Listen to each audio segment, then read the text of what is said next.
안녕하세요 성도 여러분. 9월 2일 목요일 말씀 묵상 시작하도록 하겠습니다. 384장입니다. 찬송가. 나의 갈 길 다가도록 예수 인도하시리. 내 주 안에 있는 긍휼 어찌 의심하리요. 믿음으로 사는 자 하늘 위로 받겠네. 무슨 일을 만나든지 만사 형통하리라. 무슨 일을 만나든지 만사 형통하리라. 나의 갈 길 다가도록 예수 인도하. 3절입니다. 그의 사랑 어찌 큰지 말로 할 수 없도다. 성령 감화 받은 영혼 하늘 날아갈 때에 영영 부를 나의 찬송 예수 인도하셨네. 영영 부를 나의 찬송 예수 인도하셨네. 아멘. 오늘 함께 묵상할 말씀은요, 사사기 13장 1절에서 5절까지 말씀 보겠습니다. 1절에서 5절까지 말씀 같이 함께 합독하겠습니다. 지난 주일날 제가 말씀을 드린 대로 지금 그 롱비치 항해 물류센터의 적체 현상 때문에 생명의 삶 책을 오더하신 분들은 아직도 받지를 못하셨습니다. 아마 9월 중순에 받을 겁니다. 여러분들 그 PDF 파일이 필요하시면 우리 김준영 목사님한테 요청하시면 책을 주문하신 분들에 한해서 드리도록 그렇게 하겠습니다. 자, 본문 말씀 1절에서 5절까지 말씀 함께 같이 읽겠습니다. 이스라엘 자손이 다시 여호와의 목전에 악을 행하였으므로 여호와께서 그들을 40년 동안 블레셋 사람의 손에 넘겨주시리라. 소라 땅의 단지파의 가족 중에 마누아라 이름하는 자가 있더라. 그의 아내가 임신하지 못하므로 출산하지 못하더니 여호와의 사자가 그 여인에게 나타나서 그에게 이르시되, 보라, 내가 본래 임신하지 못함으로 출산하지 못하였으나 이제 임신하여 아들을 낳으리니 그러므로 너는 삼과 포도주와 독주를 마시지 말며 어떤 부정한 것도 먹지 말지니라. 보라, 내가 임신하여 아들을 낳으리니 그의 머리 위에 삭도를 대지 말라. 이 아이는 태에서 나옴으로부터 하나님께 바쳐진 나실인이 됨이라. 그가 블레셋 사람의 손에서 이스라엘을 구원하기 시작하니라 하시니. 오늘 본문 말씀은요, 우리가 너무나 잘 알고 있는 삼손에 대한 내용입니다. 제가 반복적으로 여러분들에게 말씀드린 대로 이 사사기서는요, 이스라엘의 400년의 역사 가운데 계속 반복되는 하나님 말씀에 불순종한 그런 어두운 역사를 다루고 있습니다. 이 사사기 전체에 흘러가는 그 영적인 그런 흐름이 있는데, 그것이 바로 그때의 왕이 없으므로 사람들이 각각 자기의 소견대로 행하였더라입니다. 사사기서 마지막에도 이 말씀이 기록되어 있고 중간에도 기록되어 있습니다. 여러분, 왜 왕이 없습니까? 이스라엘의 왕은요, 바로 하나님이십니다. 하나님께서 택하신 백성인 이스라엘이 하나님을 왕으로 인정하지 않습니다. 그래서 평화, 악행, 심판, 구원, 평화, 악행, 심판, 구원, 이 400년 동안 영적인 흑역사가 반복되는 것이 바로 사사기서입니다. 사사기서에 12사사가 나오는데 그 중에 12번째 사사, 바로 삼손의 얘기가 오늘 시작되는 것입니다. 다른 사사들은요, 어떤 사사들은 한 절, 두 절 이렇게 간단하게 기록된 사사도 있는데 삼손의 얘기는요, 굉장히 많이 기록되어 있습니다. 13장부터 시작해서 사사기 16장까지 삼손의 스토리가 기록되어 있습니다. 그만큼 삼손의 스토리가 우리 하나님의 백성들, 특히 오늘을 살아가는 하나님의 백성들에게 주시는 여러 가지 영적인 의미가 있다는 것이죠. 13장부터 시작되는 삼손의 스토리를 통하여서 우리는요, 우리가 누구인가를 좀 여러분 한번 생각해 봤으면 좋겠습니다. 저와 여러분들이 누굽니까?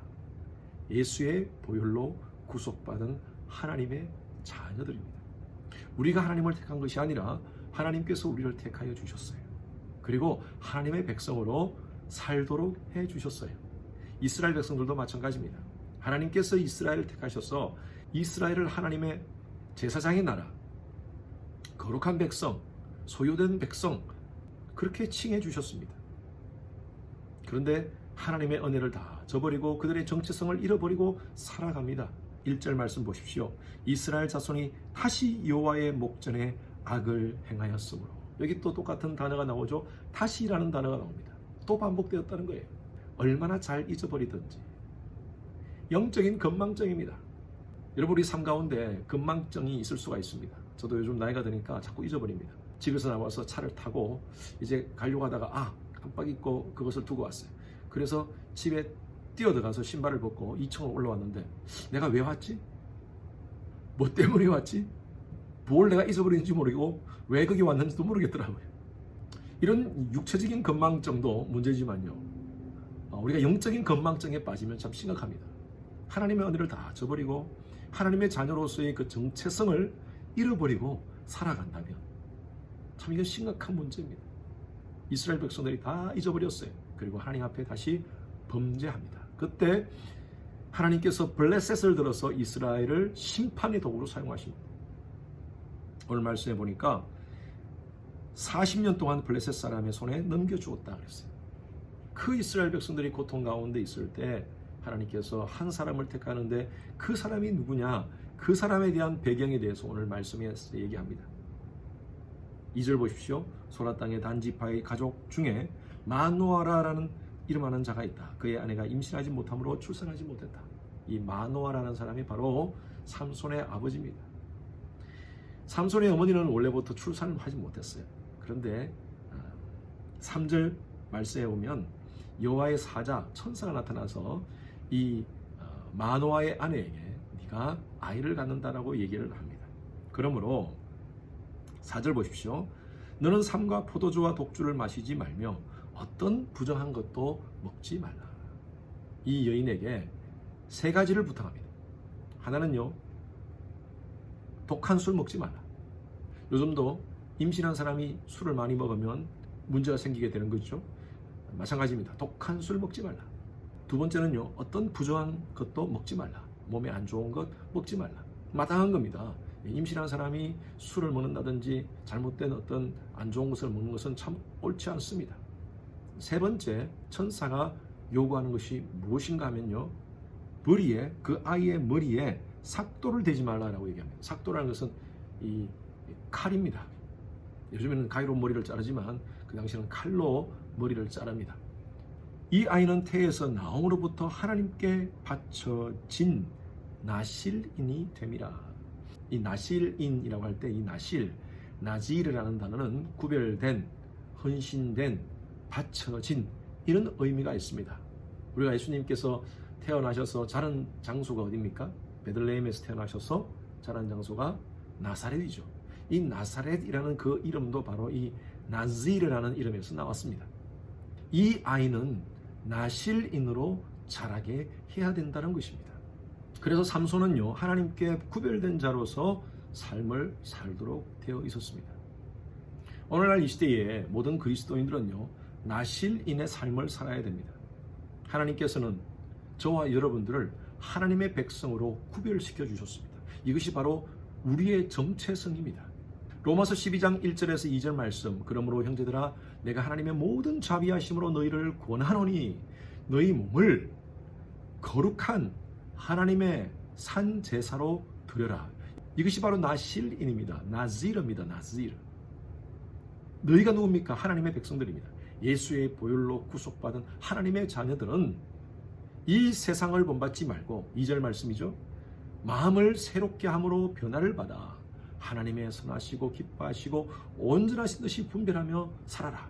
여러분, 이것이 바로 우리가 이 땅 가운데 하나님의 백성으로 살아가는 방법입니다.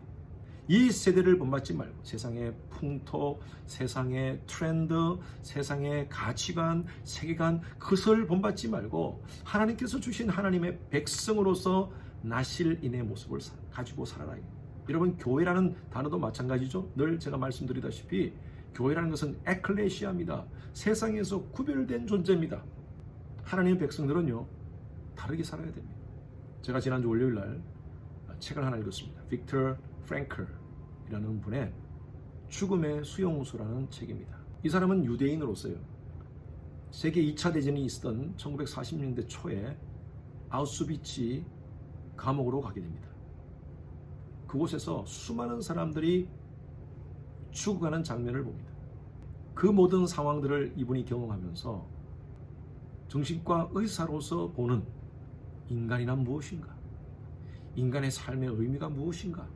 이것에 대해서 분석한 그런 책입니다. 나름대로 이론을 만들었는데 로고 테라피라는 이론을 만들어서 인간의 삶의 가치, 그 의미를 정신과 의사로서 조명한 그런 책입니다. 이분은요, 그곳에 있으면서 다들 힘들고 어렵고 비관적이고 부정적인 그런 언어와 행동 속에서 자기를 지키기 위해서 하루에 한 컵이 배당되는 그 물을 반은 마시고 반은 얼굴을 씻는데 사용했다고 합니다. 그리고 유리조각으로 수염을 깎았다고 합니다. 자기 모습을 건강하게 만들고 자기를 지키고 그리고 자기 스스로에게 의미를 부여하기 위해서 오늘 죽게 될지 내일 죽게 될지 모르는 상황이지만 열심히 자기를 관리했다는 것입니다. 여러분, 우리가 이 땅 가운데 살아가는 하나님의 백성으로서 우리의 환경들을 바라보면 참 힘들고 어렵습니다. 코비드-19의 상황 아직도 꺾이지 않고 있고요. 변이 바이러스가 또 출몰해서 많은 사람들이 고통을 받고 있는 이런 상황 속에서 우리가 그리스도인의 정체성을 가지고 우리가 어떻게 살 것인가, 우리 자신을 관리합시다. 영적인 나실인의 삶을 살아갑시다. 긍정적이고 밝은 생각과 언어를 사용합시다. 제가 늘 여러분들에게 부탁하듯이 산불을 외칩시다. 기뻐, 바빠, 이뻐. 환경만 바라보지 말고 이 환경 속에 움직이시는 보이지 않는 하나님의 손길을 바라보고 하루하루 영적으로 내 자신을 관리하면서 하나님께서 원하시는 그런 깨끗한 삶을 위해 몸부림치시는 세상에서 구별된 삶을 살아가는 영적 나실인이 되시기를 주님의 이름으로 축원합니다. 주님 감사합니다. 하나님의 자녀로 불러주시고 우리로 하여금 영적 나실인의 삶을 살도록 원하시는 하나님의 뜻을 오늘 말씀을 통하여 발견합니다. 엄난하고 폐역한 이 시대를 바라보면서 낙심하고 좌절만 할 것이 아니라 또 코비드-19의 상황 속에서 두려워만 할 것이 아니라 우리 자신을 잘 영적으로 관리하여 하나님이 기뻐하시는 아름다운 하나님의 백성으로서의 삶을 살아가는 우리의 정체성을 잘 지키며 살아가는 저희들 되게 하여 주시옵소서. 감사드리며 살아계신 예수 그리스도 이름으로 기도했습니다. 아멘. 목요일 기도 제목입니다. 미국과 한국의 위정자들과 리더십이 하나님을 경외하고 지혜와 분별력으로 나라를 잘 이끌어갈 수 있도록 하나님께서 함께 해달라고 기도해 주시고요. 나라가 미국도 마찬가지고 한국도 마찬가지입니다. 보수와 진보 간의 진영 갈등으로 여러 가지 많은 혼란 가운데 있습니다. 하나님께서 불쌍히 보시고 평강을 달라고, 평화를 달라고 여러분 기도합시다. 코로나 바이러스로 인해서 우리 성도님들의 신앙이 위축되지 않도록 우리 성도님들이 오히려 이런 상황 속에서 더 믿음에 견고하게 설 수 있도록 여러분 기도해 주시기 바랍니다. 우리 윤성철 선교사님, 김영수 간사님, 또 김영섭 선교사님을 위해서 중보하며 기도하시겠습니다.